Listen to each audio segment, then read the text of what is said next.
ಕಾಳಿಂಗನ ಅಂದ್ರೆ ಬಹುಶಃ ಅವರು ವಿಶ್ವಮಾನವ ಅಲ್ವಾ. ಪ್ರಪಂಚಕ್ಕೆ ಬೆಳಕು ಕೊಡುವ ಸೂರ್ಯ ಒಬ್ಬನೇ, ಮತ್ತೊಬ್ಬ ಯಾವನು ಪ್ರಪಂಚಕ್ಕೆ ಬೆಳಕು ಕೊಟ್ಟ ಹೇಸಿಗೆ ಆಗುತ್ತದೆ. ಕೃತಕವೇ. ಟೆಂಟ್ ಮೇಳದಲ್ಲಿ ಆ ಅಭಿಮನ್ಯು ಕಾಳಗ ಆಗ್ತಾ ಇದ್ದದ್ದೇ ಕಡಿಮೆ. ಸಾಲಿಗ್ರಾಮ ಮೇಳದಲ್ಲಿ ಎಲ್ಲೋ ಒಂದೆರಡು ಆಯ್ತು. ಆಗ ನಾನು ಕೊಡ್ತಿರ್ಲಿಲ್ಲ, ಬೇರೆ ಯಾರಿಗೂ ಕೊಡ್ತಿದ್ರು. ನಾನು ಅದ್ರ ಬಗ್ಗೆ ಬೇಸರವೂ ಮಾಡ್ಲಿ. ಎಲ್ಲ ಒಂದಿನ ಬಾಯಿ ಬಿಟ್ಟು ಕೇಳಿದ್ರು, ಮಾಡ್ತೇನೋ ಅಭಿಮನ್ಯು? ಹೌದು. ನಮಗೆ ಹಿರಣ್ಯಕಶಿಪು ಅಂತ ಅಂದ ತಕ್ಷಣ ರಾಜ್ಕುಮಾರ್ ಕಣ್ಣೆದುರಿಗೆ ಬರ್ತಾರೆ. ಯಕ್ಷಗಾನದಲ್ಲಿ ಅಭಿಮನ್ಯು ಅಂದ ತಕ್ಷಣ ನೀವು ನೆನಪಿಗೆ ಬರ್ತಾರೆ. ಸಾಕು, ನನ್ನ ಬದುಕಿನ ಈ ವೃತ್ತಿಗೆ ಭಗವಂತ ಕೊಟ್ಟ ಸಾರ್ಥಕ ದಕ್ಷಿಣ ಅಂತ ಭಾವಿಸ್ತೇನೆ. ರಾಜ್ಯೋತ್ಸವ ಸುಲಭ ಅಲ್ಲ. ಅದು ಹೇಗೆ ಬಂತು ಅಂತ ಕೇಳಿದ್ರೆ ನನ್ಗೆ ಗೊತ್ತಿಲ್ಲ. ಬಂತು. ಅಭಿಮಾನಿಗಳ ಅಭಿಮಾನದ ಹಾರೈಕೆ ಇರ್ಬೋದು, ಯಕ್ಷಕಲಾ ಮಾತೆಯ ಅನುಗ್ರಹ ಇರ್ಬೋದು, ಬಂದಿದೆ. ಅದು ನಾನು ಅಂತಲ್ಲ, ಕಲಾವಿದನಿಗೆ ಸಂಪತ್ತು ಯಾವುದು ಕೇಳಿದ್ರೆ ಅದೇ. ನನಗೆ ಯಾವ ಮತ್ತೊಬ್ಬನಿಗೆ ಅಂತಾರೆ ಏನೂ ಇಲ್ಲ. ಅಭಿಮಾನಿಗಳಿದ್ದಿದೆ ಅಂತದ್ದು. ಯಜಮಾನಿಗೂ ಬೇಡ ಕಲಾವಿದ. ಅಭಿಮಾನಿಗಳು ಬಯಸದೇ ಇದ್ರೆ ಯಜಮಾನಿಗೆ ಬೇಕಾ? ಅದು ಕೆಲವರಿಗೆ ಅಭ್ಯಾಸ. ಹೋದಲ್ಲೆಲ್ಲ ಕಚ್ಚುದು, ಈ ಕೊಂಬು ಬಂದ ಗೂಳಿ ಆಗಿ. ಅದಕ್ಕೆ ಎಂತ ಸಿಕ್ಕದಿದ್ರೆ ಕಡೆಗೆ ಮಣ್ಣದಿಂದೆಗೆ ಆದ್ರೂ ಅದಲ್ಲ. ಅವನನ್ನು ನಾವು ನಮ್ಮ ಲೆಕ್ಕಕ್ಕೆ ತಂದು ಅವನನ್ನು ಬೆಳೆಸಿದ್ರೆ ಪ್ರದರ್ಶನ ಒಳ್ಳೆಯದಾಗ್ತದೆ. ಜನರ ಕಣ್ಣಿಂದಲೂ ನಾವು ಕೂಡ ಒಳ್ಳೆಯವರಾಗ್ತೇವೆ. ಈಗ ನಾವಿವತ್ತು ಒಬ್ಬನನ್ನು ಮೆಟ್ಟಿದ್ರೆ ನಾಳೆ ನಮಗಿಂತ ಹೆಚ್ಚು ಬೆಳೆದು ನಮ್ಮನ್ನು ನಾಳೆ ಅವನು ಮೆಟ್ತಾರೆ. ದಾರೇಶ್ವರರು ಹಾಗೆ ಅವರು ಅದ್ಭುತ ಮೇಧಾವಿದ್ದರು. ಅವ್ರ ಬಗ್ಗೆ ರಂಗಮಾಂತ್ರಿಕ ಅಂತ ಜನ ಅವರಿಗೆ ಒಳ್ಳೆ ಹೆಸರನ್ನು ಕೊಟ್ಟಿದ್ದಾರೆ. ಅದು ಸಾರ್ಥಕ ಅವರಿಗೆ.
ನಮಸ್ಕಾರ. ಜನಪ್ರತಿನಿಧಿಯ ರಂಗಸ್ಥಳ ವಿಶೇಷ ಸಂದರ್ಶನ ಕಾರ್ಯಕ್ರಮಕ್ಕೆ ಆತ್ಮೀಯ ಸ್ವಾಗತ. ನಾನು ಶ್ರೀರಾಜ್ ಬಕ್ವಾಡಿ.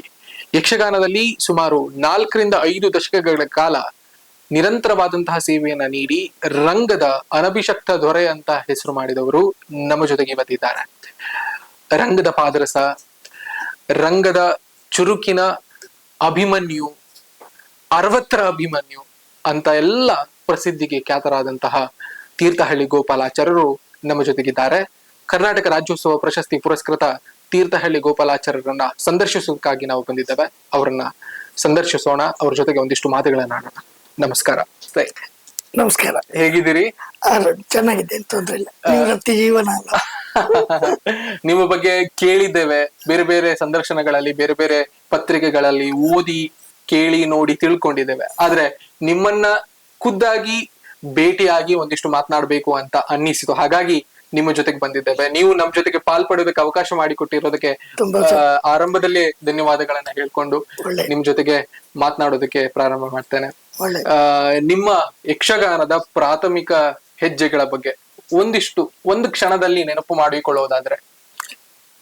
ನಾನು ಜಾತಿಯಲ್ಲಿ ವಿಶ್ವಕರ್ಮ. ನಮ್ಮಪ್ಪ ಜಾತಿ ಉದ್ಯೋಗವನ್ನೇ ಮಾಡ್ತಾ ಇದ್ದವರು, ಅಂದ್ರೆ ಬಡಗಿ, ಕಾರ್ಪೆಂಟರ್ ಅಂತ ಹೇಳ್ತಾರೆ, ಮರದ ಕೆಲಸ. ಅದನ್ನ ಮಾಡ್ತಾ ಇದ್ದವರು. ನಾವು ಮೊದಲು ತೀರ್ಥಹಳ್ಳಿ ಪೇಟೆಯಲ್ಲೇ ಇತ್ತು. ಕಾರಣಾಂತರದಿಂದ ಹಳ್ಳಿಗೆ ಹೋಗ್ಬೇಕಾಯ್ತು.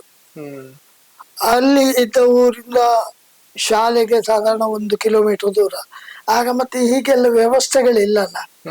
ಶಾಲೆ ನನ್ನ ಅಭ್ಯಾಸಗಳಲ್ಲೇ ನಿಂತು ಹೋಯ್ತು. ಬದುಕು ಅನಿವಾರ್ಯ. ಅಪ್ಪನ ಜೊತೆಗೆ ಅಲ್ಲಿಗೆ ಇಲ್ಲಿಗೆಲ್ಲ ಹೋಗ್ತಾ ಇದ್ದೆ. ನಮ್ಮಪ್ಪ ಹವ್ಯಾಸಿ ಯಕ್ಷಗಾನ ಕಲಾವಿದ್ರು. ಅವರು ಭಾಗವತಿಗೆ ಮಾಡ್ತಿದ್ರು, ಮೊದ್ಲೆಗಾರಿಕೆ ಮಾಡ್ತಿದ್ರು, ಚೆಂಡೆ ಬಾರಿಸ್ತಿದ್ರು. ನಮ್ಮಲ್ಲಿ ಘಟ್ಟದಲ್ಲಿ ಯಕ್ಷಗಾನ ಇಲ್ಲಿಯಷ್ಟು ಹೆಚ್ಚು ಇಲ್ಲ, ಸ್ವಲ್ಪ ವಿರಳ. ಆದ್ರೂ ಆಗೊಮ್ಮೆ ಈಗೊಮ್ಮೆ ಯಕ್ಷಗಾನ ತಾಳಮದ್ಲೆ ಅಲ್ಲಿ ಇಲ್ಲಿ ನಡೀತಾ ಇತ್ತು. ನನ್ನನ್ನು ಕರ್ಕೊಂಡು ಹೋಗ್ತಾ ಇದ್ರು. ಮತ್ತೆ ಬೇಸಿಗೆ ಕಾಲದಲ್ಲಿ ಈ ಊರಿನ ಮೇಳಗಳು ಅಲ್ಲಿಗೆ ಬರ್ತಾ ಇತ್ತು, ಅಲ್ಲಿಗೂ ಕರ್ಕೊಂಡು ಹೋಗ್ತಾ ಇದ್ರು. ಆ ಬಣ್ಣದ ಬದುಕು ನನಗೊಂದು ರೀತಿಯ ಆಕರ್ಷಣೆ ಆಯ್ತು. ಹೌದು, ಅಲ್ಲಿಂದ ಆರಂಭ ಆಯ್ತು. ಹಾಗೆ ನಾನು ತೀರಾ ಸಣ್ಣವ. ಮಾಡ್ಲಿಕ್ಕೆ ನಾನು ಮರದ ಕೆಲಸವೂ ಮಾಡಿದ್ದೇನೆ, ಕಬ್ಬಿಣದ ಕೆಲಸವೂ ಮಾಡಿದ್ದೇನೆ. ಆದ್ರೆ ನನಗೆ ಕೈ ಹಿಡಿದಿದ್ದು ಈ ಯಕ್ಷಗಾನ. ಹೌದು. ಮೊದಲು ನನ್ನ 14ನೇ ವಯಸ್ಸು 1970 ಕಾಣುತ್ತೆ. ತೀರ್ಥಹಳ್ಳಿ ರಂಜದ ಕಟ್ಟೆ ಮೇಳದಲ್ಲಿ. ಅದಕ್ಕಿಂತ ಮೊದಲು ಚಿಕ್ಕಮಗಳೂರಿಗೆಲ್ಲ ಹೋಗಿ ವೇಷ ಮಾಡ್ತಾ ಇತ್ತು. ಆದ್ರೆ ರಂಗ ಪ್ರವೇಶ ಮಾಡಿದ್ದು ಅಂತ ಹೇಳಿದ್ರೆ ಅಧಿಕೃತವಾಗಿ, ಹೌದು, ತೀರ್ಥಹಳ್ಳಿ ಶಿವರಾಜಪುರ ರಂಜದ ಕಟ್ಟೆ ಮೇಳ. ಅಲ್ಲಿ ಗೆಜ್ಜೆ ಕಟ್ಟಿ ವೇಷ ಮಾಡಿದ್ದು. ಪ್ರಪ್ರಥಮವಾಗಿ ರತಿ ಕಲ್ಯಾಣದ ರತಿ ಮಾಡಿದ್ದು ಅಲ್ಲಿಂದ ಆರಂಭ. ಸ್ತ್ರೀ ವೇಷದಿಂದ ಪುಂಡು ವೇಷ ಮತ್ತೆ ಎಲ್ಲಿ ತನಕ ಬಂತು ನಿಮ್ಮ ಬೇಡಿಕೆ ಕೇಳಿದ್ರೆ ಇವತ್ತು 68 ವರ್ಷ ನಿಮ್ಗೆ, ಇವತ್ತಿಗೂ ಕೂಡ ನೀವು ಬೇಡಿಕೆಯನ್ನ ಕಳೆದುಕೊಂಡಿಲ್ಲ ಅನ್ನುವಂಥದ್ದು. ಏನೋ ನಾನು ನಿವೃತ್ತಿಯಾಗುವ ಉದ್ದೇಶವೂ ಅದೇ. ಮನುಷ್ಯ ಹೆಸರು ಮಾಡುವುದೇ ಕಷ್ಟ, ಆ ಮಾಡಿದ ಹೆಸರನ್ನು ಉಳಿಸಿಕೊಳ್ಳುವುದು ಇನ್ನೂ ಕಷ್ಟ. ಇನ್ನು ನಾನು ರಂಗದಲ್ಲಿದ್ರೆ, ನಾನು ಅಂತಲ್ಲ, ಬಹುಶಃ ಸಾಧಾರಣ ಎಲ್ಲರಿಗೂ ಹಾಗೆ. ಮೊದಲಿನ ಹಾಗೆ ಈಗ ಕೆಲಸ ಮಾಡ್ಲಿಕ್ಕೆ ಆಗ್ತದ? ನಮ್ಗೆ ಆಗುದಿಲ್ಲ. ಆಗ ಸಹಜವಾಗಿ ಬೇಡಿಕೆಗಳು, ಜನರಿಂದ ಮಳೆಯಾಗುದು, ಇದೆಲ್ಲ ಆಗ್ತದೆ.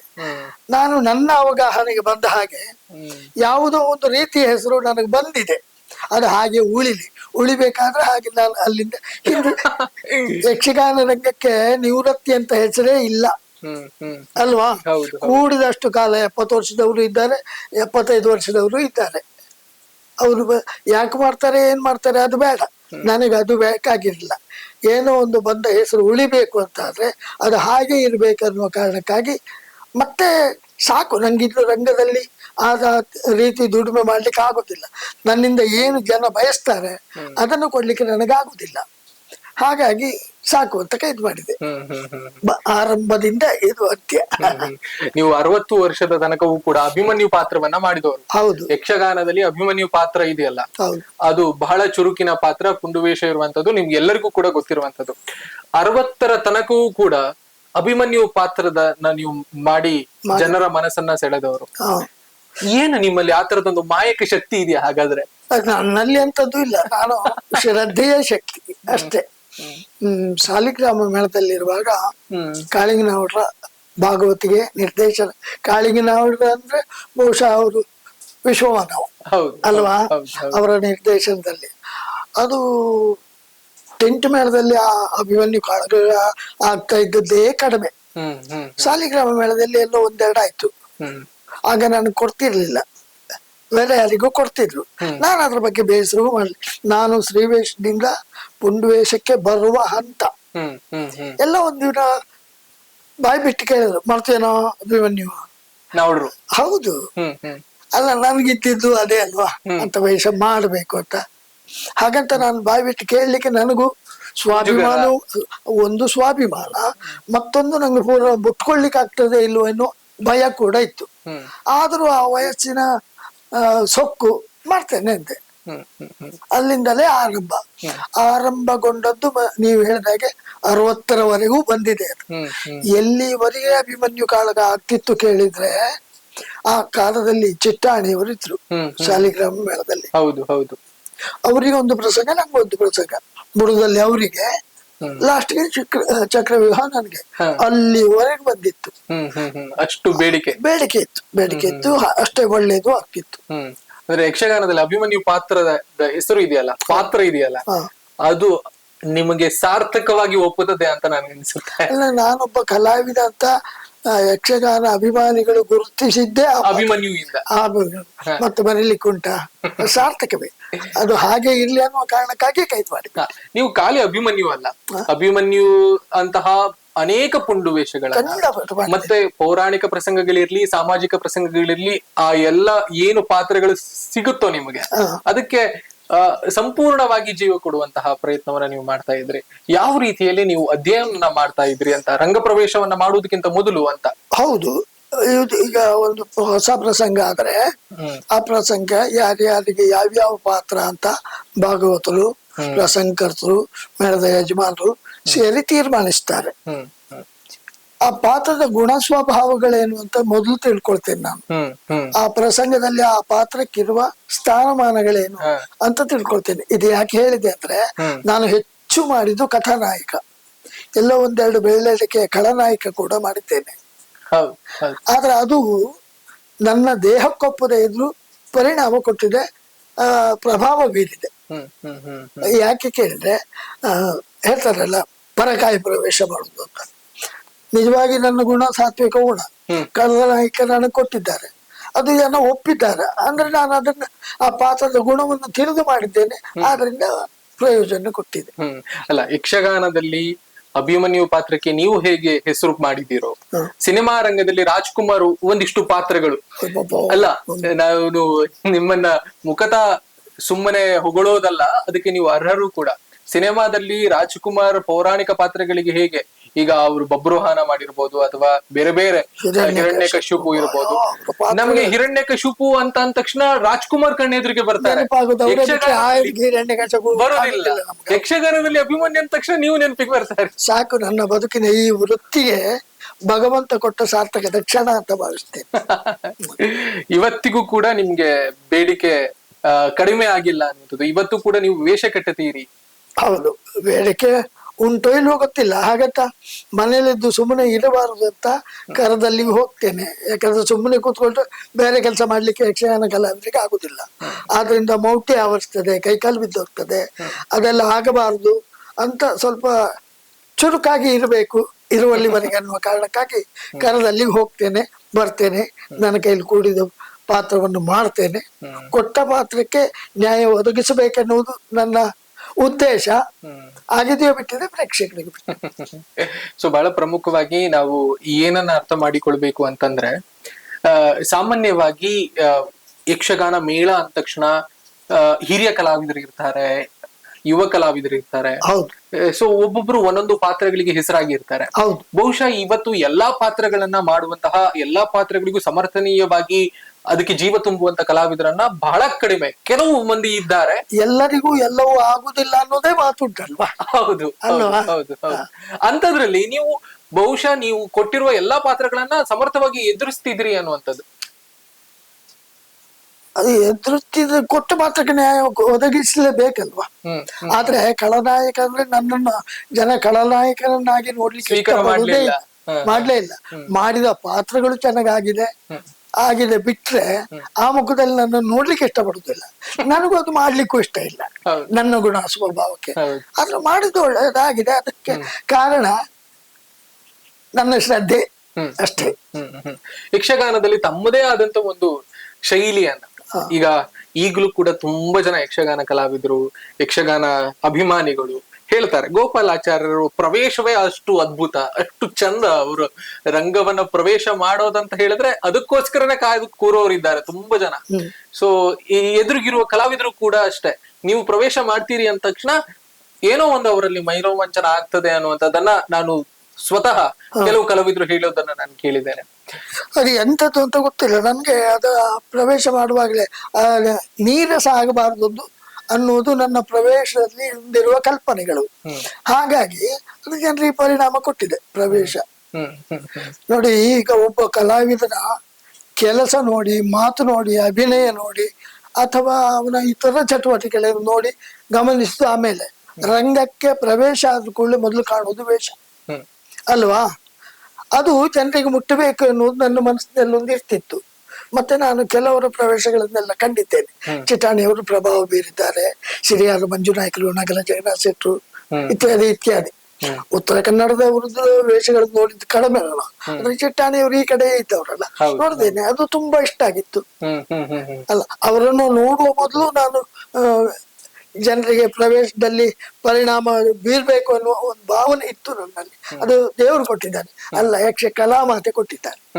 ಯಕ್ಷಗಾನದಲ್ಲಿ ನಿರಂತರವಾಗಿ 50 ವರ್ಷಗಳ ಕಾಲ ಮೇಳದಲ್ಲಿ ಸೇವೆ ಮಾಡುತ್ತಾ ಯಾವುದೇ ಕಳಂಕ ಇಲ್ಲದೆ ನಿಷ್ಕಳಂಕವಾಗಿ ಬದುಕೋದು ಅಷ್ಟು ಸುಲಭನ, ಅಥವಾ ಕಲಾ ಮಾಧ್ಯಮದಲ್ಲಿ ಬದುಕ್ತಾ ಇರೋರಿಗೆ ಅಷ್ಟು ಸುಲಭನ? ಅದನ್ನು ನೀವು ಮಾಡಿ ತೋರಿಸಿದಿರಿ, ನೀವು ಬದುಕಿ ತೋರಿಸಿದಿರಿ, ಜೀವಿಸಿ ತೋರಿಸಿದಿರಿ ಅಂತ. ಅದೆಲ್ಲ ಅವರವರ ಮನಸ್ಥಿತಿಗೆ ಬಿಟ್ಟದ್ದು. ಕಳಂಕ ಅಕಳಂಕ, ನಾನು ಅಕಳಂಕನಾಗಬೇಕು ಅನ್ನೋ ಉದ್ದೇಶಗಳೇನೂ ಇರಲಿಲ್ಲ. ನನ್ನನ್ನು ಹೀಗೆ ನಡೆಸಿದೆ ಅಲ್ಲ, ಕಲಾ ಮಾತೆ ನಡೆಸಿದ್ದಾಳೆ, ಅದು ಹೀಗೆ ನಡೆದೋಯ್ತು. ಬಿಟ್ರೆ ನಾನು ಜನರಲ್ಲಿ ಒಳ್ಳೆಯವನಾಗ್ಬೇಕು ಅನ್ನುವ ಮುಖವಾಡ ಅವತ್ತೂ ತೋರ್ಲಿಲ್ಲ, ಇವತ್ತೂ ಮಾಡ್ಲಿಲ್ಲ, ಇನ್ನು ಮುಂದೆಯೂ ಮಾಡುವುದಿಲ್ಲ. ನಾನು ಬದುಕಿದ್ದು ಹೀಗೆ, ಅದು ಜನರಿಗೆ ಇಷ್ಟ ಆಗಿದೆ ಅಷ್ಟೇ, ಅದಕ್ಕೆ ಆ ಹೆಸರು ಕೊಟ್ಟರು ಅಷ್ಟೇ. ಸೊ ಯಕ್ಷಗಾನದ ಮುಖವರ್ಣಿಕೆಯಲ್ಲಿ ನಿಮ್ಮನ್ನ ಒಪ್ಪುವ ವೇಷಗಳಿದೆಯಲ್ಲ, ನೀವು ಮುಖವರ್ಣಿಕೆ ಮಾಡಿಕೊಂಡಾಗ ಆ ಪಾತ್ರಗಳು ಯಾವುದೇ ಇರ್ಲಿ ಅದಕ್ಕೆ ಒಂದು ಜೀವ ಕಳೆ ಬರುತ್ತೆ ಅಂತ. ಅದು ಅಭಿಮನ್ಯು ಇರ್ಲಿ, ಬಬ್ರುವಾಹನ ಇರ್ಲಿ, ವತ್ಸಾಖ್ಯ ಇರ್ಲಿ, ಅಥವಾ ಇನ್ಯಾವುದೋ ಪಾತ್ರಗಳಿರ್ಲಿ, ರುಕ್ಮಾಂಗ ಇರ್ಲಿ, ಶುಭಾಂಗ ಇರ್ಲಿ, ಯಾವುದೇ ಪುಂಡುವೇಷಗಳಿರ್ಲಿ ಅಥವಾ ಯಾವುದೇ ರಾಜವೇಷಗಳಿರ್ಲಿ, ಅದಕ್ಕೆ ಒಂದು ಗಾಂಭೀರ್ಯವನ್ನ ನಿಮ್ಮ ಮುಖವರ್ಣಿಕೆ ಒಪ್ಪಿಸುತ್ತೆ ಅನ್ನುವಂಥದ್ದನ್ನ ಎಲ್ರೂ ಆಡುವಂತ ಮಾತು. ಇದು ಹೇಗೆ ಸಾಧ್ಯ ಅಂತ, ಮುಖವರ್ಣಿಕೆಯ ಬಗ್ಗೆ ನಿಮ್ಮ ಗಾಂಭೀರ್ಯತೆ ಆ ವೇಷಕ್ಕೆ ಹೇಗೆ ಕೊಡ್ತೀರಿ ಅಂತ? ಯಕ್ಷಗಾನದಲ್ಲಿ ಮುಖವರ್ಣಿಕೆ ಬಹಳ ವ್ಯತ್ಯಾಸಗಳೇನು ಇಲ್ಲ. ಈಗ ಮೊದಲು ಹಚ್ಚುವುದು ಒಂದು ಬಣ್ಣ, ಆಮೇಲೆ ಹುಬ್ಬು ನಾಮ, ಇದರಿಂದ ವ್ಯತ್ಯಾಸಗಳು ಗೊತ್ತಾಗುತ್ತೆ. ರಾಜವೇಷಕ್ಕೊಂದು, ರಾಕ್ಷಸ ವೇಷಕ್ಕೊಂದು, ನಾಯಕ ಪಾತ್ರಕ್ಕೊಂದು, ಖಳನಾಯಕ ಪಾತ್ರಕ್ಕೊಂದು ಅಲ್ವಾ, ಗೆರೆಗಳಲ್ಲಿ ವ್ಯತ್ಯಾಸ.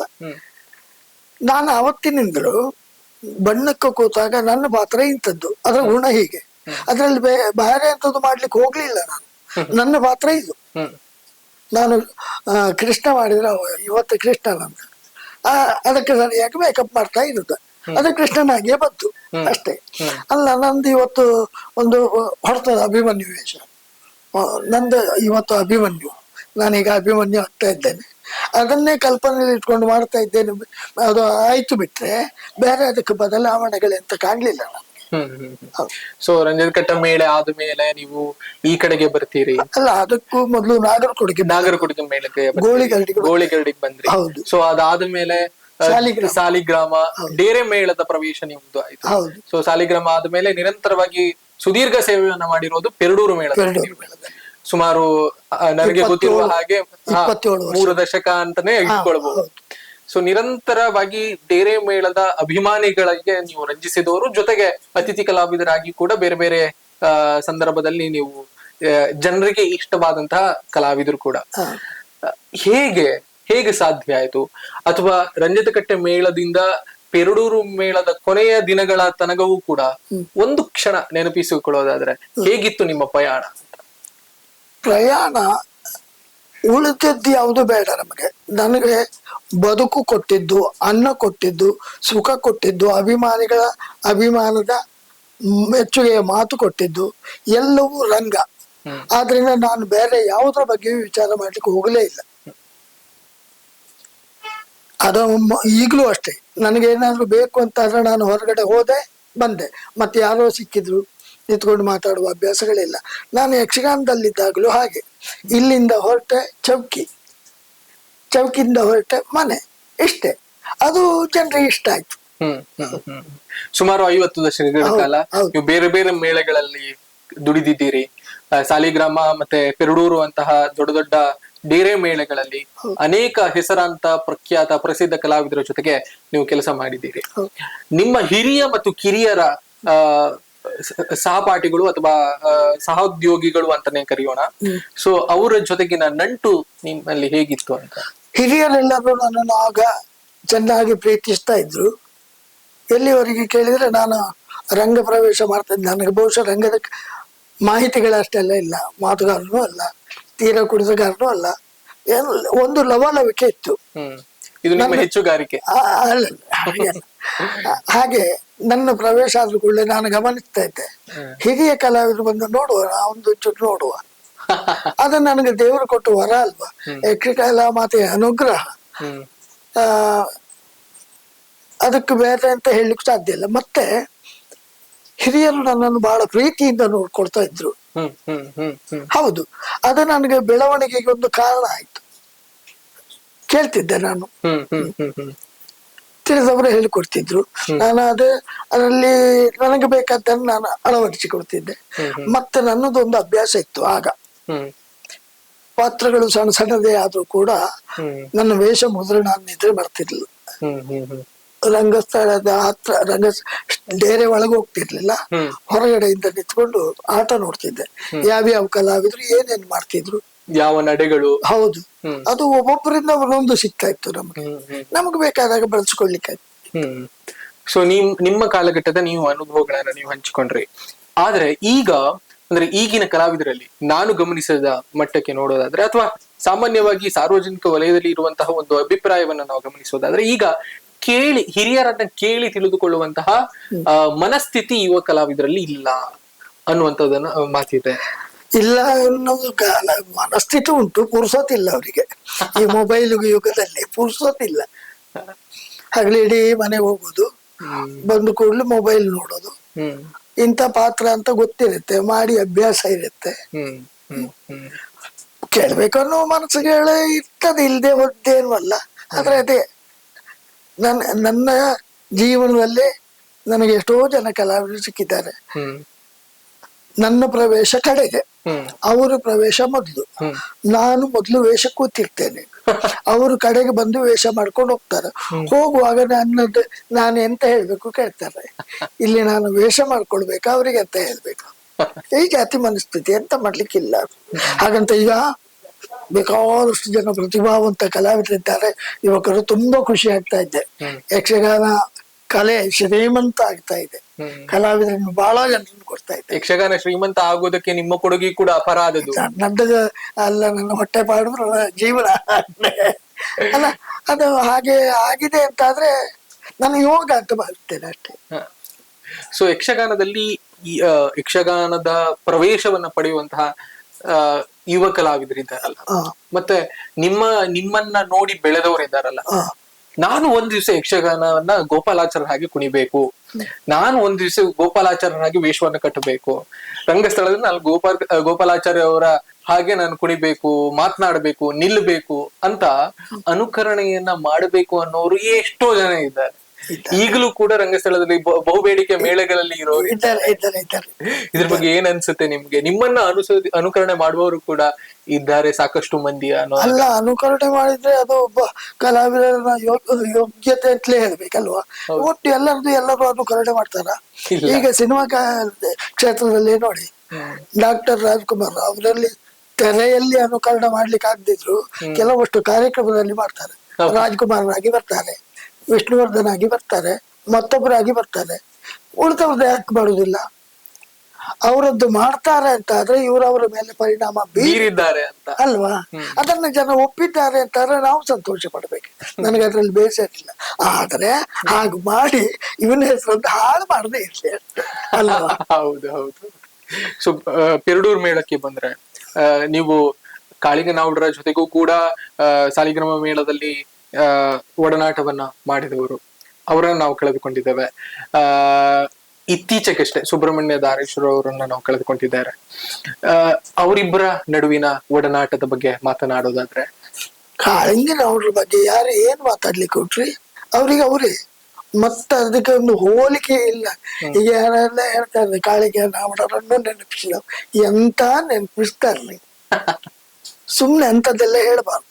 ಅಂತೂ ಪ್ರಭಾವ ಪರಿಣಾಮ ಬೀರಿದ್ದಾರೆ ಬಿಟ್ರೆ ಕಾಳಿಂಗನಾವುಡ್ರೆ ಸಾಟಿ, ಮತ್ತೆ ಅದಕ್ಕೆ ಬೇರೆ ಸಾಟಿ ಇಲ್ಲ.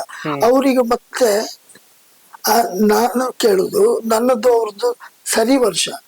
ನಾನೊಬ್ಬ ಪೀಠಿಗೆ ಶ್ರೀ ವೇಷಧಾರಿಯೋ ಪುಂಡಿ ವೇಷಧಾರಿಯೋ, ಅವರು ನನ್ನ ಪ್ರಾಯದ ಒಬ್ಬ ಇಡೀ ಒಂದು ಮೇಳವನ್ನು ನಡೆಸುವ ದಿಗ್ಗಜ ಭಾಗವತ. ಅದೇ ಎಂತ ಯೋಗ್ಯತೆ, ಸೂತ್ರಧಾರ. ಎಂತ ಯೋಗ್ಯತೆ ಅದು? ಅವರಿಗೆಲ್ಲ ಹೇಳಲಿಕ್ಕುಂಟ ಮಾರ್ರೆ. ಹಾಗೆ ಅವ್ರ ಬಗ್ಗೆ ಅವರನ್ನು ನೆನಪಿಸ್ತಾರೆ, ಅವರಿಗೆ ಹೋಲಿಸ್ತಾರೆ ಅಂತಾರೆ, ಸರಿಯಲ್ಲ ಅಲ್ವಾ? ಪ್ರಪಂಚಕ್ಕೆ ಬೆಳಕು ಕೊಡುವ ಸೂರ್ಯ ಒಬ್ಬನೇ, ಮತ್ತೊಬ್ಬ ಯಾವನು ಪ್ರಪಂಚಕ್ಕೆ ಬೆಳಕು ಕೊಟ್ಟಾದ್ರೆ ಹೇಸಿಗೆ ಆಗುತ್ತದೆ. ಹೌದು, ಅದು ಕೃತಕವೇ. ಅವರಿಗೆ ಅವರೇ ಸಾಟಿ, ಅವರ ದಾರಿಯಲ್ಲಿ ಸಾಗಿ ತೊಂದ್ರೆ ಇಲ್ಲ, ಸಾಗಬೇಕು ಕೂಡ. ಯಾವುದು ದಾರಿ ಯಾವನೊಬ್ಬ ಮಾಡಿರ್ತಾನೆ ಅದರಲ್ಲಿ ಸಾಗಬೇಕು. ಆ ಸಾಗಿದವನು ಮತ್ತೊಂದು ದಾರಿ ಮಾಡ್ಬೇಕು, ಬಿಟ್ರೆ ದಾರಿಯನ್ನು ಹಾಳು ಮಾಡಬಾರ್ದು. ದಾರೇಶ್ವರರು ಹಾಗೆ ಅವರು ಅದ್ಭುತವೇ ಇದ್ದಾರೆ. ಅವ್ರ ಬಗ್ಗೆ ರಂಗಮಾಂತ್ರಿಕ ಅಂತ ಜನ ಅವರಿಗೆ ಒಳ್ಳೆ ಹೆಸರನ್ನು ಕೊಟ್ಟಿದ್ದಾರೆ. ಅದು ಸಾರ್ಥಕ ಅವರಿಗೆ ಅಲ್ವಾ? ಹೌದು. ನೀವು ಒಮ್ಮೆ ಖಾಸಗಿಯಾಗಿ ನಿಮ್ಮನ್ನ ಭೇಟಿ ಮಾಡಿದಾಗ ನೀವು ಒಮ್ಮೆ ಹೇಳಿದಿರಿ ನನ್ನಲ್ಲಿ, ನಾನು ಯಕ್ಷಗಾನದಲ್ಲಿ ಪಡೆದ ದೊಡ್ಡ ಸಂಪತ್ತು ಯಾವುದು ಕೇಳಿದ್ರೆ ಅಭಿಮಾನಿಗಳು ಅಂತ. ಖಂಡಿತ, ಅದು ನಾನು ಅಂತಲ್ಲ, ಕಲಾವಿದನಿಗೆ ಸಂಪತ್ತು ಯಾವುದು ಕೇಳಿದ್ರೆ ಅದೇ. ನನಗೆ ಯಾವ ಮತ್ತೊಬ್ಬನಿಗೆ ಅಂತದೆ ಏನೂ ಇಲ್ಲ. ಅಭಿಮಾನಿಗಳಿದ್ದರೆ ಅಂತದ್ದು ಯಜಮಾನ್ರಿಗೂ ಬೇಡ ಕಲಾವಿದ. ಅಭಿಮಾನಿಗಳು ಬಯಸದೆ ಇದ್ರೆ ಯಜಮಾನ್ರಿಗೆ ಬೇಕಾ? ಯಜಮಾನ್ರಿ ಬೇಡದಿದ್ರೆ ನಾನೇನ್ ಮಾಡ್ಬೇಕು? ಹಾಗೆ ಅಭಿಮಾನಿಗಳು ದೊಡ್ಡವರೇ, ಅದು ನನಗೆ ದೇವರು ಕೊಟ್ಟಿದ್ದಾನೆ, ಸಾಕು. ಅನೇಕ ಪ್ರತಿಷ್ಠಿತ ಸಂಸ್ಥೆಗಳು ಇತ್ತೀಚೆಗಷ್ಟೇ ಅಂದ್ರೆ 2021-22 ಸಾಲಿನಲ್ಲಿ ಕರ್ನಾಟಕ ರಾಜ್ಯೋತ್ಸವ ನಿಮ್ಮನ್ನ ರಾಜ್ಯೋತ್ಸವ ಪ್ರಶಸ್ತಿಯನ್ನ ನೀಡಿ ಗೌರವವನ್ನ ನೀಡುತ್ತೆ. ಸೊ ಈ ಎಲ್ಲ ಪ್ರಶಸ್ತಿ, ಪುರಸ್ಕಾರ, ಸನ್ಮಾನಗಳು, ಅಭಿಮಾನಿಗಳ ಹಾರೈಕೆ ಹರಕೆಗಳು ಏನನ್ನಿಸುತ್ತೆ? ರಾಜ್ಯೋತ್ಸವ ಸುಲಭ ಅಲ್ಲ. ಅದು ಹೇಗೆ ಬಂತು ಅಂತ ಕೇಳಿದ್ರೆ ನನ್ಗೆ ಗೊತ್ತಿಲ್ಲ, ಬಂತು. ಅಭಿಮಾನಿಗಳ ಅಭಿಮಾನದ ಹಾರೈಕೆ ಇರ್ಬೋದು, ಯಕ್ಷಕಲಾ ಮಾತೆಯ ಅನುಗ್ರಹ ಇರ್ಬೋದು, ಬಂದಿದೆ. ಅದು ಪಡಿಬೇಕಾದ್ರೆ ಬಹಳ ಕಷ್ಟ ಉಂಟು, ಸುಲಭ ಅಲ್ಲ. ಅದಕ್ಕೆ ಬಂದದ್ದು ಅಲ್ಲ, ಈ ನನ್ನ ಜೀವನಕ್ಕೆ, ನನ್ನ ಯಕ್ಷಕ ರಂಗದ ಸೇವೆಗೆ ದೇವರು ಕೊಟ್ಟ ಒಂದು ಸಾರ್ಥಕ ಕ್ಷಣ ಅಂತ ಭಾವಿಸ್ತೇನೆ. ಇಟ್ಟಿದ್ದೇನೆ, ಹಾಳು ಮಾಡುದಿಲ್ಲ.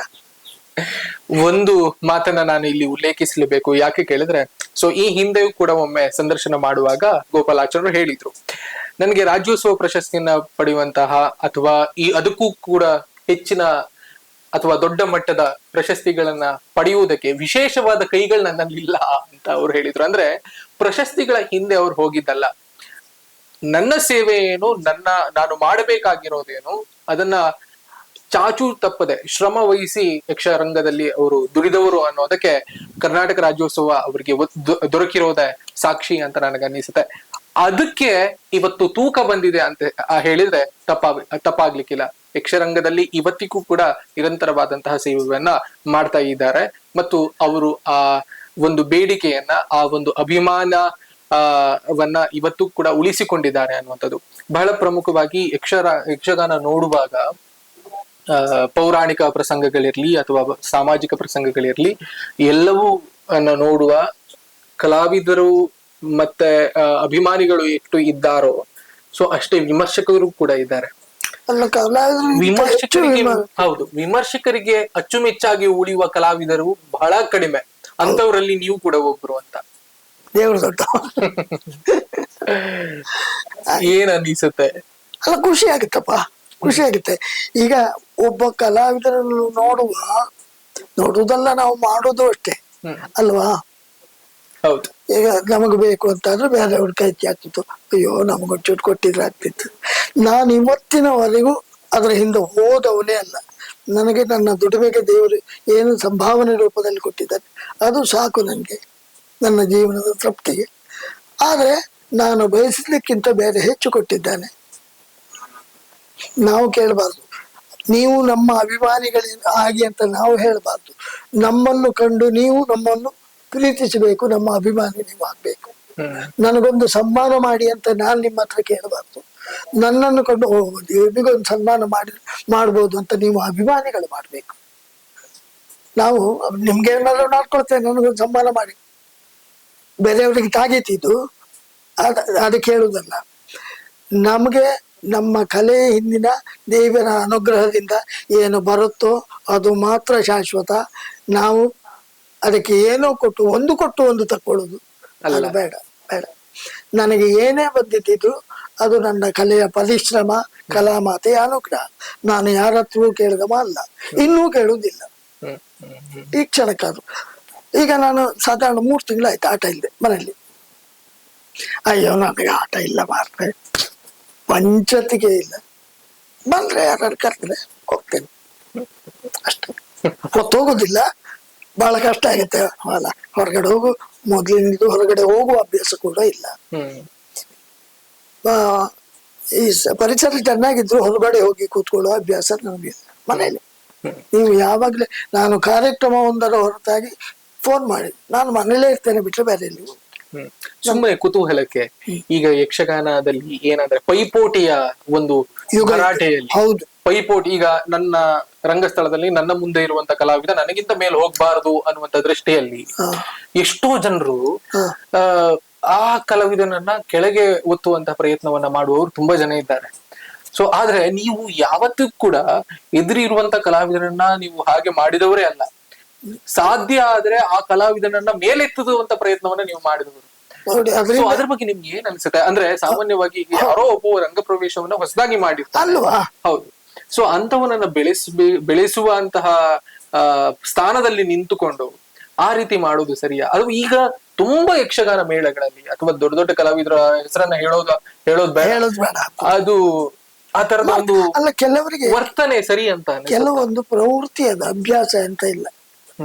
ಅದು ಕೆಲವರಿಗೆ ಅಭ್ಯಾಸ, ಹೋದಲ್ಲೆಲ್ಲ ಕಚ್ಚುದು, ಈ ಕೊಂಬು ಬಂದ ಗೂಳಿ ಆಗಿ ಅದಕ್ಕೆ ಎಂತ ಸಿಕ್ಕದಿದ್ರೆ ಕಡೆಗೆ ಮಣ್ಣದಿಂದೆ ಆದ್ರೂ ಆಗಲ್ಲ. ಈ ಕಲೆ ನೋಡಿ, ಹಾಗೆ ಮಾಡುವುದರಿಂದ ಏನಾಗ್ತದೆ ಕೆಟ್ಟ, ಒಟ್ಟು ಪ್ರದರ್ಶನ ಹಾಳಾಗ್ತದೆ. ಅವನನ್ನು ನಾವು ನಮ್ಮ ಲೆಕ್ಕಕ್ಕೆ ತಂದು ಅವನನ್ನು ಬೆಳೆಸಿದ್ರೆ ಪ್ರದರ್ಶನ ಒಳ್ಳೆಯದಾಗ್ತದೆ, ಜನರ ಕಣ್ಣಿಂದಲೂ ನಾವು ಕೂಡ ಒಳ್ಳೆಯವರಾಗ್ತೇವೆ. ಕಲೆ ಏನು ನಿಂತು ನೀರಲ್ಲ, ಯಾರು ಒಬ್ಬನು ಸೊತ್ತು ಅಲ್ಲ. ಇವತ್ತು ಕೆಳಗಿದ್ದವ ನಾಳೆ ಏನಾಗ್ತಾನೋ ಯಾರಿಗೂ ಗೊತ್ತಿಲ್ಲ. ಈಗ ನಾವು ಇವತ್ತು ಒಬ್ಬನನ್ನು ಮೆಟ್ಟಿದ್ರೆ ನಾಳೆ ನಮಗಿಂತ ಹೆಚ್ಚು ಬೆಳೆದು ನಮ್ಮನ್ನು ನಾಳೆ ಅವನು ಮೆಟ್ತಾನೆ. ಅದನ್ನ ತಿಳ್ಕೊಳ್ಬೇಕಲ್ವಾ, ಅಲ್ವಾ? ಹೌದು ಹೌದು, ನಿಜ ನಿಜ. ಸೊ ಅಂತಿಮ ಹಂತಕ್ಕೆ ಬರೋದಾದ್ರೆ, ಸೊ ಇಷ್ಟು ವರ್ಷಗಳ ಕಾಲ ನೀವು ಕೆಲಸ ಮಾಡಿದ್ದೀರಿ, ರಂಗದಲ್ಲಿ ನಿಮ್ಮ ಹೆಸರು ಚಿರ, ಮತ್ತೆ ನೀವು ಅಭಿಮನ್ಯುವಾಗಿಯೂ ಕೂಡ ಚಿರ. ಸೊ ಬಹಳ ಪ್ರಮುಖವಾಗಿ ನೀವು ಪ್ರದರ್ಶನ ಮಾಡಿದಂತಹ ಎಷ್ಟೋ ಪ್ರಸಂಗಗಳು ಇವತ್ತು CD ಕ್ಯಾಸೆಟ್ಗಳಾಗಿ ದಾಖಲೆ ಆಗಿ ಉಳಿದಿದೆ ಅನ್ನುವಂಥದ್ದು. ಅದ್ರ ಬಗ್ಗೆ ಒಂದಿಷ್ಟು ಹೇಳೋದಾದ್ರೆ ಏನ್ ಅನಿಸುತ್ತೆ ನಿಮ್ಗೆ? ಇಲ್ಲ, ದಾಖಲೆ ಆಗ್ಬೇಕು ಅಂತ ಮಾಡಿದ್ದಲ್ಲ, ಆ ಕಾಲದಲ್ಲಿ ಮಾಡಿದ್ದು ದಾಖಲೆ ಆಗಿ ಉಳಿದಿದೆ. ಸೊ ಅದು ಹೊಸ ಕಲಾವಿದರಿಗೆ ಒಂದು ಮಾದರಿ ಅನ್ನೋ ಹಾಗೆ. ನಾನು ಸತ್ಯ ಹೇಳ್ತೇನೆ, ಇಲ್ಲಿವರೆಗೂ ಇದೊಂದು ದಾಖಲೆ ಆಗಿರ್ಲಿ ಅಂತ ಯಾವುದನ್ನು ಬಂದ ಹಾಗೆ ಉಳಿತಿದೆ ಅಂತಾರೆ, ಖುಷಿ ಬಿಡ್ತೇನೆ. ಹಿರಿಯ ಕಲಾವಿದರಾಗಿ ಯುವಕರಿಗೆ ಏನ್ ಹೇಳ್ತೀರಿ? ಬೆಳೀರಿ, ಚೆನ್ನಾಗಿ ಬೆಳೀರಿ. ಆದ್ರೆ ಕುಣಿತ ಒಂದೇ ಮಾಧ್ಯಮ ಅಲ್ಲ. ದಿನಗಳಲ್ಲಿ ಎಲ್ಲರಿಗೂ ಅಲ್ಲ, ಒಳ್ಳೆ ಮಾತಾಡುವವರು ಇದ್ದಾರೆ, ಆದ್ರೆ ಬರೇ ಕುಣಿತ ಒಂದೇ ಸಾಕು ಅಂತ ತಿಳ್ಕೊಂಡವರು ಇದ್ದಾರೆ. ಇದು 5 ಅಂಗಗಳಿಂದ ಕೂಡಿದ ಕಲೆ. ನಾಟ್ಯ ಉಂಟು, ಮಾತುಗಾರಿಕೆ ಉಂಟು, ಅಭಿನಯ ಉಂಟು, ವೇಷಭೂಷಣ ಉಂಟು, ಹಿಮ್ಮೇಳ ಉಂಟು. ಇದು ಒಂದೇ ಸಾಕು ಅಂತಾದ್ರೆ ಅದೆಲ್ಲ ಯಾಕೆ? ಬರೇ ಕುಣಿತ ಒಂದೇ ಅಂತಾದ್ರೆ ಬರೇ ನಾಟ್ಯ ವೈಭವ ಮಾಡ್ಬೋದು, ಅದಕ್ಕೆ ಒಂದು ಆಖ್ಯಾನ ಅಂತ ಬೇಕಾಗುದಿಲ್ಲ ಅಲ್ವಾ? ಪ್ರಸಂಗ ಬೇಡ, ಅದನ್ನ ತಲುಪಿಸುವಂತ ಪ್ರಯತ್ನವೂ ಕೂಡ ಆಗ್ಬೇಕು ಅಂತ ಎಲ್ಲ ರೀತಿಯಲ್ಲಿ 5 ಪ್ರಕಾರಗಳಲ್ಲೂ ಕೂಡ. ಹೌದು ಹೌದು, 5 ಅವನಲ್ಲಿರುವ ಅಭಿನಯ ಕಲೆ ಗೊತ್ತಾಗ್ಬೇಕು, ಮಾತುಗಾರಿಕೆ ತಿಳಿಬೇಕು, ಅವನ ಭಾವನೆ ತಿಳಿಬೇಕು. ಅದು ಕುಣಿತ ಒಂದ್ರಲ್ಲಿ ಸಿಗುತ್ತಿಲ್ಲ. ಅಷ್ಟನ್ನು ಮಾಡಿದ್ರೆ ಪೂರ್ತಿ ಕಲಾವಿದ ಆಗ್ತಾನೆ ಅಂತ. ಸುಮ್ನೆ ಕುತೂಹಲಕ್ಕೆ, ಇಷ್ಟು ವರ್ಷಗಳ ಅನುಭವದಲ್ಲಿ ನಿಮ್ಗೆ ಎಲ್ಲಾದ್ರೂ ಯಕ್ಷಗಾನ ಅಥವಾ ಯಕ್ಷರಂಗ ನೋವು ಕೊಟ್ಟಿದ್ಯಾ? ಯಕ್ಷರಂಗ ನೋವು ಕೊಡ್ಲಿಲ್ಲ, ಯಕ್ಷಗಾನವೇ ನಾನು ಉಳಿಸಿದೆ ಎಷ್ಟೋ ಸರಿ. ಎಷ್ಟೋ ಬೇಸರಗಳಿಂದೆಲ್ಲ ಮರಳಿಕೊಂಡು ಅಭಿಮಾನಿಗಳ ಪ್ರೀತಿ ಇದೆಲ್ಲ ಕಾರಣ ಆಗಿದೆ. ಯಕ್ಷರಂಗ ಬೇಸರ ಕೊಡ್ಲಿಲ್ಲ. ಇಪ್ಪ ಸಾಕಪ್ಪ ಈ ವೇದಿಕೆ ಅಂತ ನಿಶ್ಲೇ ಇಲ್ಲ. ಖುಷಿಯ ಕ್ಷಣ, ಖುಷಿ ಬಾಳ. ಎಂತದ್ದು ಅದು, ಪ್ರತಿ ಕ್ಷಣವೂ ಖುಷಿಯೇ. ನಾವು ಗೆಜ್ಜೆ ಕಟ್ಟುವುದೇ ಖುಷಿ. ಹೌದು, ಅದಕ್ಕೆ ಮನೆ ಹೆಸರು ಗೆಜ್ಜೆನಾದ. ಅದಕ್ಕಿಂತಲೂ ಪ್ರವೇಶ ಆದಾಗ ಜನ ಖುಷಿ ಪಡ್ತಾರಲ್ಲ, ಕೊಡುವ ಚಪ್ಪಾಳೆ ಖುಷಿ. ನಮ್ಮ ಕುಡಿತ ಕಂಡು ಖುಷಿ ಪಡ್ತಾರಲ್ಲ ಅದು ಖುಷಿ. ನಮ್ಮ ಅಭಿನಯ ಪಟ್ಟು ಖುಷಿ ಪಡ್ತಾರಲ್ಲ ಅದು ಖುಷಿ. ಹೌದು, ಇದು ನಮ್ಮ ಜೀವನವೂ ಹೌದು, ನಮ್ಮ ಖುಷಿಯೂ ಹೌದು. ಉಳಿದ ಸಂಪತ್ತಿಗಿಂತ ಅಭಿಮಾನಿಗಳ ಸಂಪತ್ತು ಸಿಕ್ಕಿದೆಯಲ್ಲ, ಅದಕ್ಕಿಂತ ಖುಷಿ ಮತ್ತೆ ಯಾವ್ದಿದೆ ಅಲ್ವಾ. ಇಷ್ಟದ ಪ್ರಸಂಗ? ನಾನು ಎಲ್ಲಾ ಪ್ರಸಂಗವನ್ನು ಇಷ್ಟಪಡ್ತೇನೆ. ಆದ್ರೂ ಅದಕ್ಕಿಂತ ಒಂದು ಪಟ್ಟು ಜಾಸ್ತಿ ಅದು ಪ್ರಸಂಗಗಳು ಬಹಳ ಉಂಟು. ನನಗೆ ಹೊಸ ಪ್ರಸಂಗಗಳೇ ಎಷ್ಟೋ ಸಿಕ್ಕಿದೆ. ಹೌದು, ನೀವು ನೋಡಿದ್ರೆ ಬಿಟ್ಟಿದ್ರೆ ಗೊತ್ತಿಲ್ಲ, ಚೈತ್ರ ಚಂದನ ಎಂತ ತತ್ವಪೂರ್ಣ ಕ್ಯಾಸೆಟ್ ಅಲ್ಲಿ ನೋಡಿದ್ದೇನೆ ಅಲ್ವಾ. ಎಷ್ಟೆಷ್ಟು ಒಳ್ಳೊಳ್ಳೆ ಕಥೆಗಳೆಲ್ಲ ಇದ್ದಾವೆ. ಶಾಪ ಸಂಯೋಗ ಅಂತ ಒಂದು ಬಂದಿತ್ತು, ಆ ಪ್ರಸಂಗ ಕಡೆಗೆ ಓಡ್ಲಿಲ್ಲ. ಅದು ಈ ಹಾಸ್ಯದ ಅಬ್ಬರದಲ್ಲಿ ಅದು ಏನು ತತ್ವಪೂರ್ಣ ಕಥೆ ರೀ, ಭಾರಿ ಖುಷಿ ಆಗ್ತದೆ. ತುಂಬಾ ನನ್ನ ಬದುಕಿನಲ್ಲಿ ನೂರಾರು ಹೊಸ ಪ್ರಸಂಗಗಳು ಹೌದು ಹೌದು, ಸಾಮಾಜಿಕ ಪ್ರಸಂಗಗಳು ಬಂದಿದೆ. ಇಷ್ಟದ ಕಲಾವಿದರು ಅದನ್ನು ಹಾಗೆ ಎಲ್ಲವನ್ನು ಒಬ್ಬರಲ್ಲೇ ಕಾಣ್ಲಿಕ್ಕೆ ಆಗುದಿಲ್ಲ. ಒಬ್ಬನಲ್ಲಿ ಒಬ್ಬೊಬ್ಬರ ಒಂದೊಂದನ್ನು ಕಾಣ್ಬೋದು. ಆಗ ಎಲ್ಲರೂ ಇಷ್ಟ, ಒಂದೊಂದು ರೀತಿಯಲ್ಲಿ ಒಬ್ಬೊಬ್ರು ಇಷ್ಟ. ಹೌದು ಅಲ್ವಾ. ಎಲ್ಲವೂ ಒಬ್ಬರಲ್ಲೇ ಕಾಣ್ಬೇಕಾದ್ರೆ ಅದು ದೇವರಲ್ಲಿ ಮಾತ್ರ ಸಾಧ್ಯ, ಮನುಷ್ಯರಲ್ಲಿ ಕಾಣ್ಲಿಕ್ಕೆ ಸಾಧ್ಯ ಇಲ್ಲ. ಸೊ ಕೊನೆಯದಾಗಿ, ನಿವೃತ್ತಿ ಜೀವನದಲ್ಲಿ ಇದ್ದೀರಿ, ಈಗಲೂ ಕೂಡ ವೇಷವನ್ನ ಕಟ್ಟಿದ್ದೀರಿ, ಕೌಟುಂಬಿಕವಾಗಿ ಎಷ್ಟು ಖುಷಿ ಇದೆ? ಸೊ ಈ ಬಗ್ಗೆ ಒಂದಿಷ್ಟು ಅಲ್ಲ, ಅದೆಲ್ಲ ಹೇಳ್ಬೇಕು ಅಂತಿಲ್ಲ, ಬಂದು ನೋಡಿದವ್ರಿಗೆ ಗೊತ್ತಾಗ್ತದೆ ಅಷ್ಟೇ. ನಾನು ಖುಷಿಯಲ್ಲಿದ್ದೇನೆ. ಯಕ್ಷಗಾನದಲ್ಲಿ ಕಲಾವಿದ ಆಟ ಇಲ್ಲದೆ ಹೋದಾಗ ಹೊತ್ತು ಕಳೆಯುವುದು ಹೇಗಪ್ಪ ಅಂತ ಒಂದು ಸಮಸ್ಯೆ ಬಿಟ್ರೆ, ಹೌದು, ಎಂತ ಮಾಡುದು, ಹೊರಗೆ ಹೋಗ್ಲಿಕ್ಕಿಲ್ಲ, ಒಳಗೆ ಬರ್ಲಿಕ್ಕಿಲ್ಲ, ನಾನು ಬೇರೆ ಕೆಲಸ ಮಾಡುದಿಲ್ಲ, ಆಗ ಸಮಸ್ಯೆ ಇಲ್ಲ, ಹೊತ್ತು ಕಳೆಯುವುದು ಕಷ್ಟ. ಆಗ್ಲಿ, ಒಟ್ಟಿನಲ್ಲಿ ತುಂಬಾ ಖುಷಿಯಿಂದ ಯಕ್ಷಗಾನ ಅನ್ನೋದು ನನಗೆ ಎಲ್ಲವನ್ನೂ ಕೊಟ್ಟಿದೆ. ನನ್ನ ಮಗ ಇಂಜಿನಿಯರ್ ಆಗಿ ದುಡಿತಾ ಇದ್ದಾನೆ, ಅವನು ಮಾಡಿದ್ದು ಇದ್ರಲ್ಲೇ ಅಲ್ವಾ, ಯಕ್ಷಗಾನದ ಕಾರಣದಿಂದಲೇ. ಇಷ್ಟು ವರ್ಷಗಳ ಕಾಲ ಯಕ್ಷಗಾನದ ಸೇವೆಯನ್ನ ಮಾಡಿದಿರಿ, ಅಭಿಮನ್ಯು ಪಾತ್ರಗಳಿಗೆ ಜೀವನ ಕೊಟ್ಟಿದ್ದೀರಿ. ಯಕ್ಷಗಾನ ಮತ್ತು ಅಭಿಮನ್ಯುವ ಪಾತ್ರಕ್ಕೆ ನೀವು ಹೇಗೆ ವ್ಯಾಖ್ಯಾನವನ್ನ ಕೊಡ್ತೀರಿ ಅಂತ? ಅಭಿಮನ್ಯು ಹೇಗಿದ್ದಾನೆ ನೋಡ್ಲಿಲ್ಲ ನಾವು ಅಲ್ವಾ ಮಹಾಭಾರತದಲ್ಲಿ. ಆದ್ರೆ ನಾವು ಕಾವ್ಯದಲ್ಲಿ ಓದೋದು ಹೇಗೆ ಕೇಳಿದ್ರೆ, ಅವನೊಬ್ಬ ಬೆಂಕಿಯ ಚೆಂಡು, ಸಾವಿಗಾಗಿ ಎದುರು ಅಲ್ಲ, ಮಾಡ್ಬೇಕು, ವಂಶದ ಮರ್ಯಾದೆ ಉಳಿಸಬೇಕು ಅನ್ನುವ ಕಾರಣಕ್ಕೆ ಹೋರಾಡ.